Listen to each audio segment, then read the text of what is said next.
Nange ekiwandiiko kino kivudde ku kiwandiiko etteeka pulezidenti yayisa ku butale bwonna obw'e Kampala ennaku z'omwezi 17 Novemba 2022.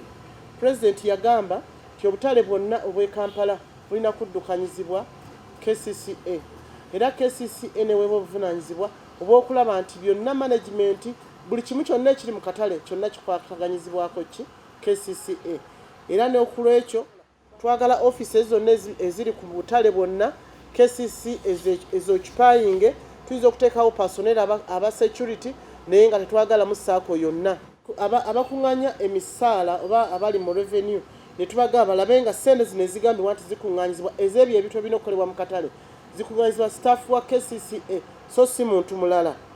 Era omuntu yenna anaakwatibwa nga yeewaddeyo okukuŋŋaanya ssente ezo mu bukyamu ajja kuba nga akwatibwa amateeka era tusaba n'abamulabye nga bajjamu ssente bamutuloopere tumukwate kubanga tebakkirizibwa kukuŋŋaanya ssente ezo.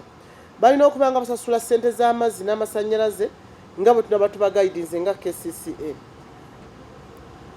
Obukiiko bwonna obwali mu butale bwonna twabusazaamu era tewakyali n'omu alina buvunaanyizibwa mu bukiiko obukadde obwali mu butale bwonna 16 bwe tulina tebukyalina mugaso era twabusazaamu.